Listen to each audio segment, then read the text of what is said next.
Hey everyone, welcome to Mestre Vibes. Mestre Sukuri here coming to you from Tokyo. Today I have a very special interview with my adopted uncle, Samba Mestre Samba Francis Silva. Today we're going to have an interview and ask him some questions because it's very important that we present a lot of the information that people have, not just me, but I want you guys to be able to share in all the rich connections that I've made as a Capoeira Mestre over the years. So today, Tio means uncle in Portuguese. He's been like family for like 20 years. So how are you doing today? Yeah, much better with you and talking to me right now. Like in this world of Corona, everything is so dark. So I'm feeling really good right now. Oh, that makes me happy. I miss you too.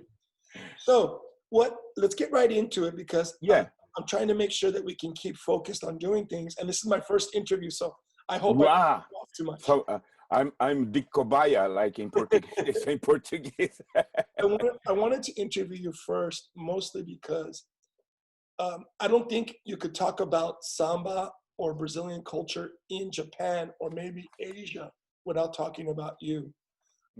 Could you please give our audience a little bit about when you came to Asia and then when you came to Japan and a little bit about your background in music? Yeah. Hi, everyone. Nice to see you.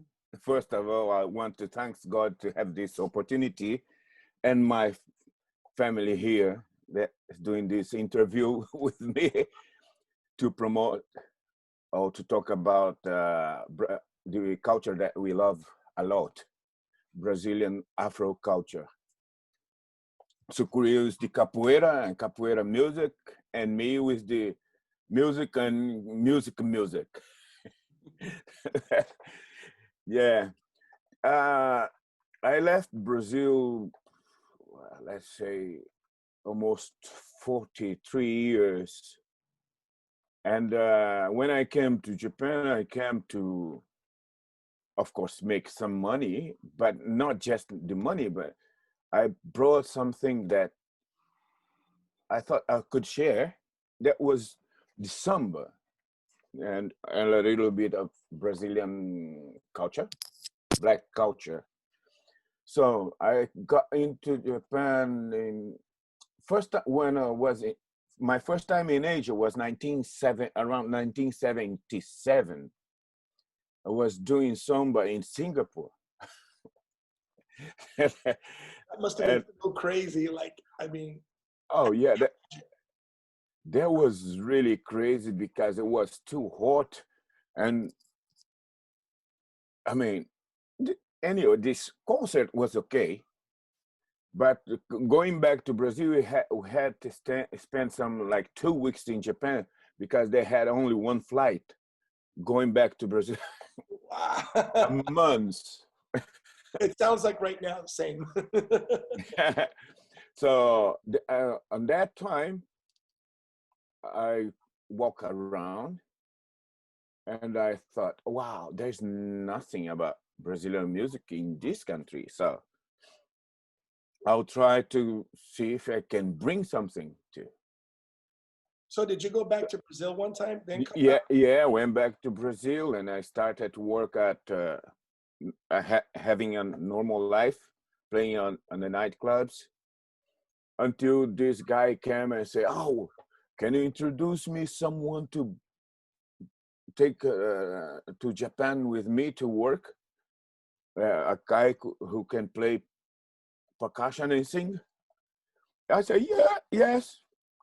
Okay, I'll try to introduce you." And I sent it maybe about 15 different people for that guy, and not one of them had the passport, or some of them had a problem with police and things like that.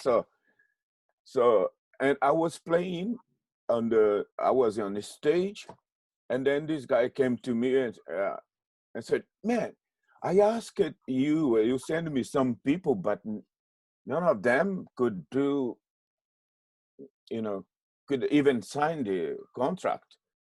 But I saw you playing percussion and sing. Would you like to come with me? I said, no, anytime. He asked me if I could find someone, so I went look for people. Um, and we're better for it. One thing I want to mention to all of our audience is I'm not just saying this because he's like family to me, but Mestre Francis has been like a light in guiding me for since I came to Japan 20 years ago, always giving me advice, always sharing his experience. And I think that I would say most of what I learned about music, although I've never studied music formally, I've learned, I think, another friend of mine said, you learn like a Brazilian learns when they grow up in a family of musicians. Yeah. I can't take notes, but I know what timing is. I know what tuning is. One of the things that's incredibly been beneficial for me as a master of capoeira is to understand that capoeira music needs to be music. And it Yeah. really affects because it gives ashe to capoeira. One of the hard things, and I'll tell you guys a story real quick, that's always been amazing also about my Uncle Francis is he's got a perfect ear. And a dozen times when I'm tuning beating bounds or people are tuning guitars or anything, he'll go, it's almost a D sharp. And then you use the tuner and it's literally what he's saying. He doesn't use a tuner to tune. He knows with his ear. And I think that's incredible. I just wanted to put that out because I can't do it. So how was it when you first came to Japan? Like how did you get started to Yeah, and my first time, I, the real first time before 1977 was 1973. I was about 20, and it was amazing. Like I felt I was in a big zoologic with those Afro hairstyle kind of thing that was famous in America, that in North America at that time. And people used to run and pull my hair and touch me, going like, and I said, that was my first culture shock in Japan. because they hadn't seen anybody of like African descent or foreigners were still new? Yeah, I mean, black. Okay. Yeah, it was different for them. Even if they had this North American base, but they used to stay just in one area, so they didn't move to another region. So, and after that was like around 77, came back again. So, at that time, I was already thinking, oh, the culture, because problem of those strange politicians that we have through the time in Brazil, Brazilian Afro black music, it was was losing space for many other different music. So I decided to bring it to Asia. We're glad you did. I've always wanted to, I've talked to you about this on several occasions, but now we're at a point in the world where, Yeah, wow, cool. where people are starting to talk about racism. Yeah. What was it like trying to be Afro-Brazilian to start something in Japan when you came? Wow, that's a very interesting, hard, and not easy question to answer. But first, when I came to Japan, I traveled to many different places. When I really decided to bring it to Japan, and one of the motives, the biggest motives that when I came to Japan, uh, my third time, I realized that being in Japan at that time, I was like any other foreigner. I was a foreigner. So they didn't, you know, cut you by color. Nowadays they do. Nowadays they really do, and they're really bad. But at that time, I went to many places, and I was getting into my feet into a wrong place. Like, oh, you better go to the another place because in there there's your brother is going to treat you much better than here. Blah blah blah. Things like that happened to me in Boston, in London, yeah, in France. Racial discrimination, like don't come. Yeah, like you black. So when I came to Japan, I say, oh, in here, everybody is gaijin. They used to not gaikokujin. And so in Japan, everybody is foreigner. Gaijin is an older expression that a lot of the foreigners have been in Japan. It translates to foreigner, but has a negative connotation. Yeah, While gaijin, gaihakujin, now they're gaikokujin. using gaikokujin, which means like person from outside from a foreign country. Yeah. It's supposed to be better, but a lot of times, myself too, when we're told that, it feels like a little bit of feel the pressure that comes from the words usage. If we hear the word gaijin, it's pretty negative. Negative, yeah. Could you give us a little bit about your background and how you got started in music and some professional accomplishments? My music was started when I was maybe 5 or 6 years old. My mom used to whistle when she was washing her clothes, and she used to whistle so beautiful that the people around the other ladies, they come to the window and put their arms like that and keep listening to my mom whistling some beautiful songs. And then she was washing and she didn't care about the other ladies and just whistle doing her like mixing with the washing machine. We call tanki. I don't know how to say that in English, but the thing that scrub the the washboard. Yeah, well, a washboard. Yeah, I remember those. So, and then when she stopped, my first impression about music was that all the people, all the ladies surrounded started to clap, gave her a big hand, and I felt so proud. I was, wow.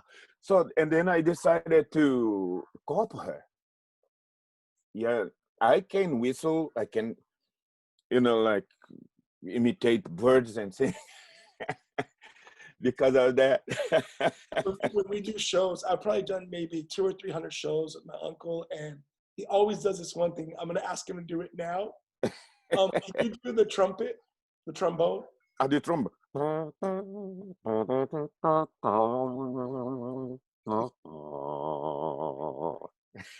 love that.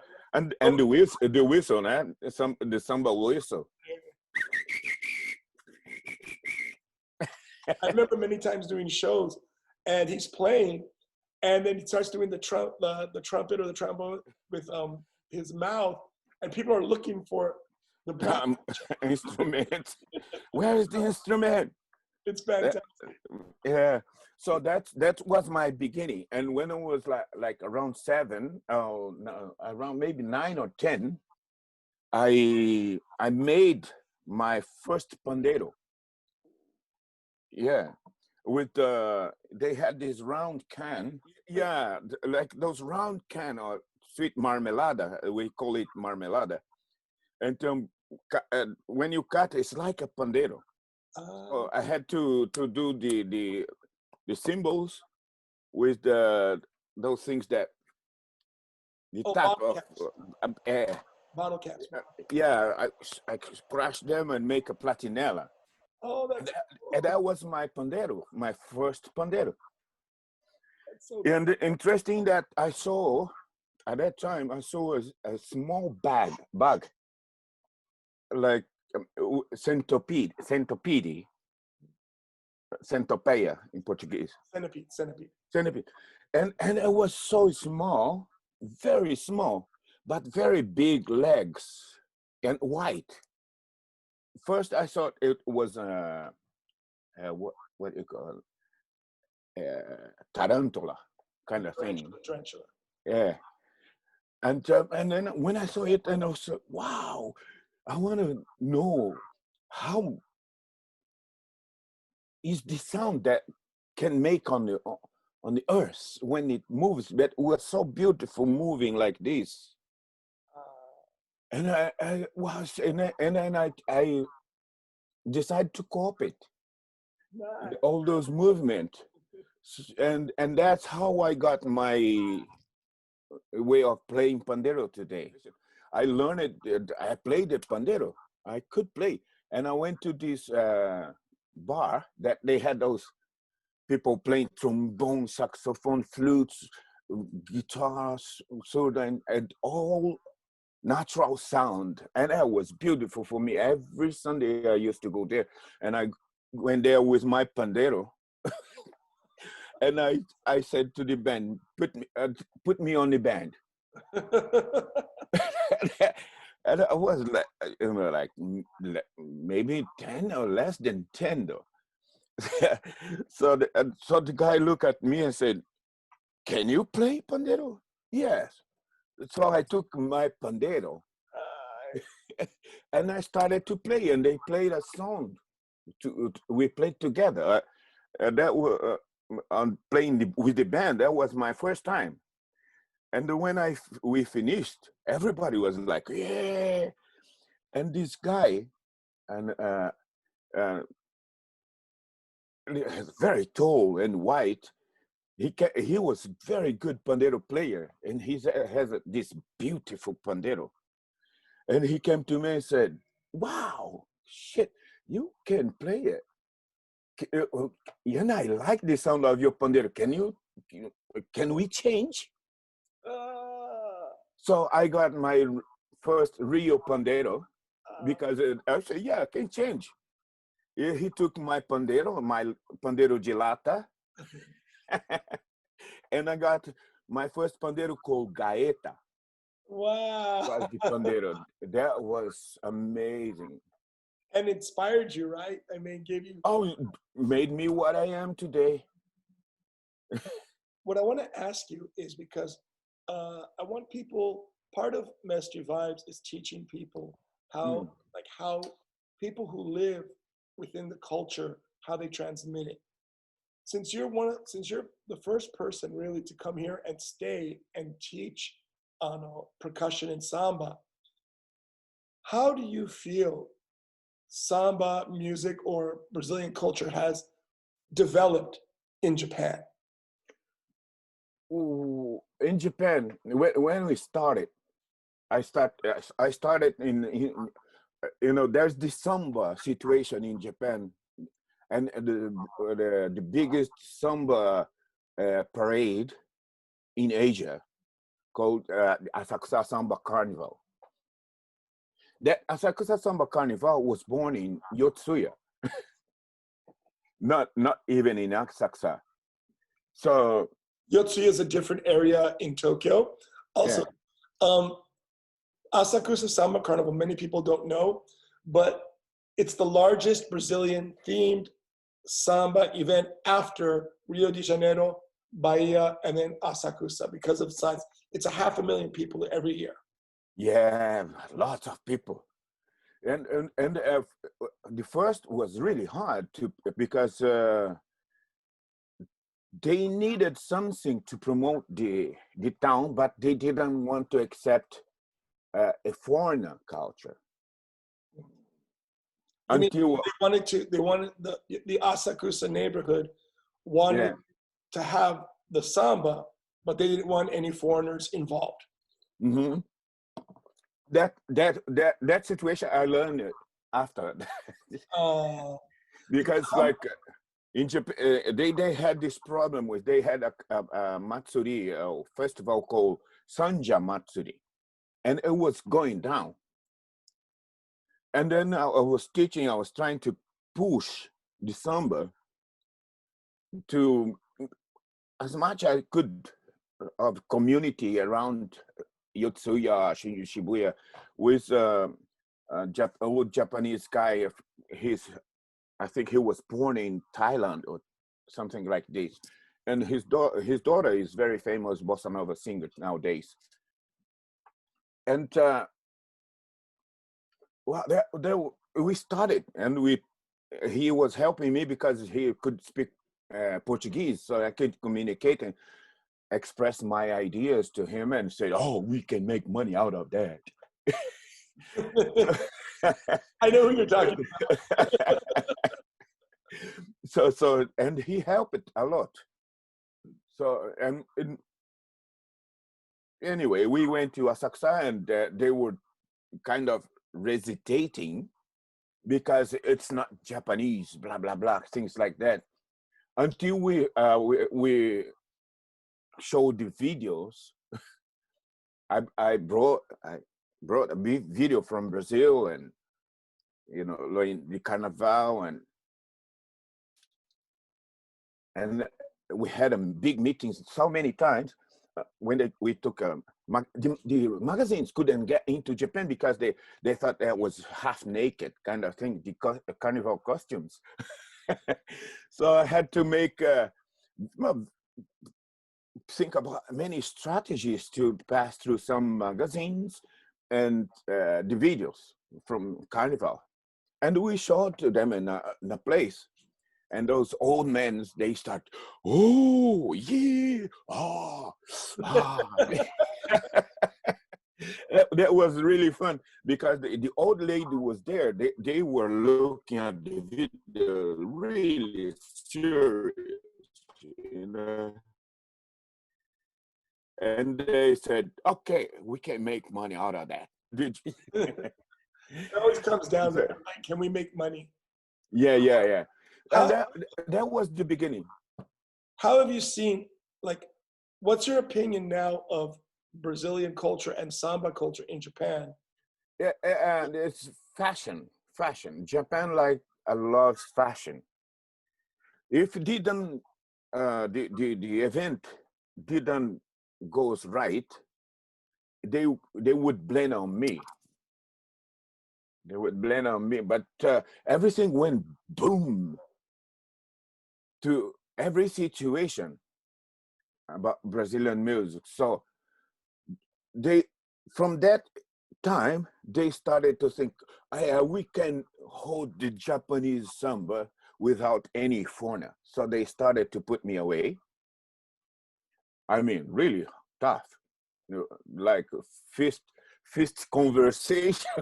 That was very nice. I'd like to ask you, and so everybody can just see how amazing you are and know why I love you so much. Could you play a little bit of pandero for us? Just go crazy a little bit. And I think everybody would love to hear you just maybe sing one simple, any song. Today we had a really special guest, my uncle, Tio do meu coração, Francis Silva.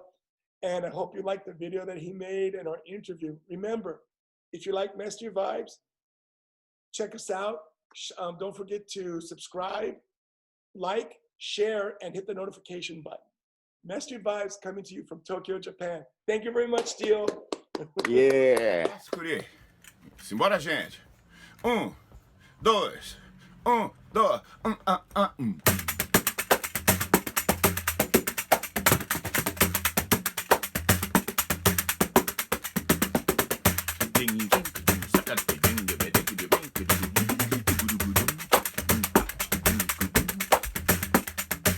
Vou-me embora pro sertão, oi, viola, meu bem, viola. Eu aqui não me dou bem, oh, viola, meu bem, viola. Sou empregado da leve, sou maquinista do trem.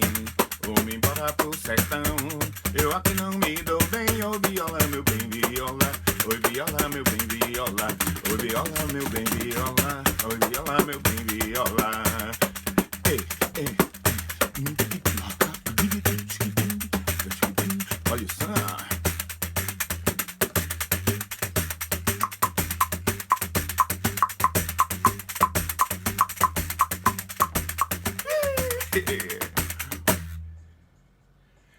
Beleza?